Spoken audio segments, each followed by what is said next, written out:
Delhi police की crime branch western range 1 को ये सफलता अचानक नहीं मिली, जिसके बारे में आज हम आपको बताने जा रहे हैं, बल्कि इसके पीछे कई दिनों की कड़ी मेहनत, तकनीकी निगरानी और लगातार मिल रहे इनपुट शामिल थे।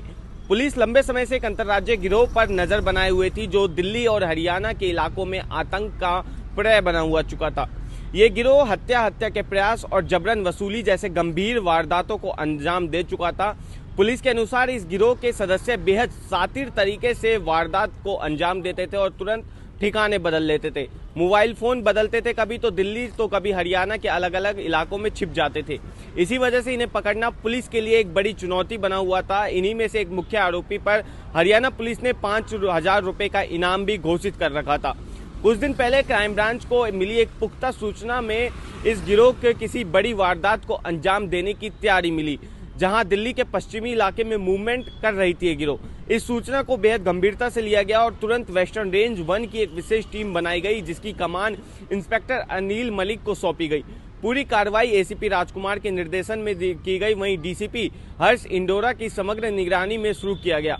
टीम ने सबसे पहले तो तकनीकी सर्विलांस और बुकबीर तंत्र को सक्रिय किया। संदिग्ध नंबरों को लोकेशन ट्रेस की गई, पुराने मामलों की फाइलें खंगाली गईं और गिरोह को संभावित ठिकानों पर नजर रखी गई।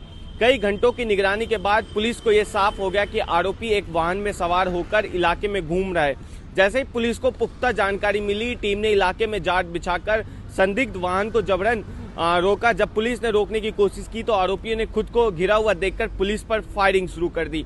हालात बेहद संवेदनशील हो गए, क्योंकि ये इलाका आबादी वाला था। पुलिस ने पहले संयम बरतते हुए आरोपियों को आत्मसमर्पण करने के लिए कहा, लेकिन आरोपी लगातार फायरिंग करते रहा।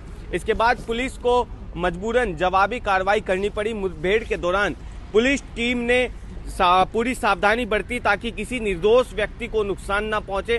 कुछ देर चली मुठभेड़ के बाद पुलिस ने दोनों आरोपियों को काबू में कर लिया। उन्हें मौके पर ही निरस्त किया गया और सुरक्षित हिरासत में लिया गया।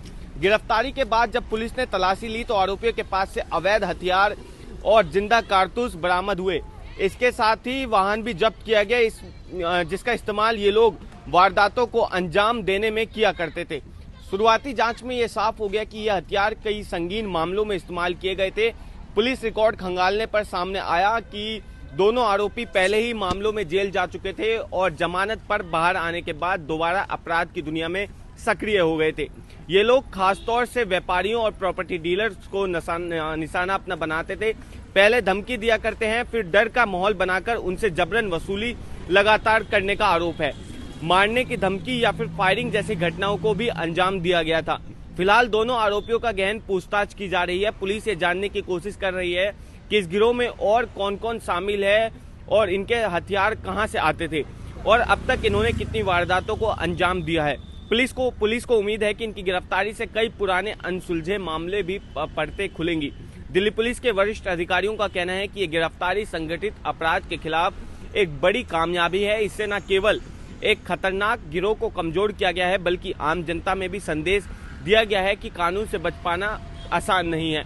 पुलिस ने साफ किया कि अपराधी के खिलाफ ऐसी कार्रवाई आगे भी लगातार जारी रहेंगी।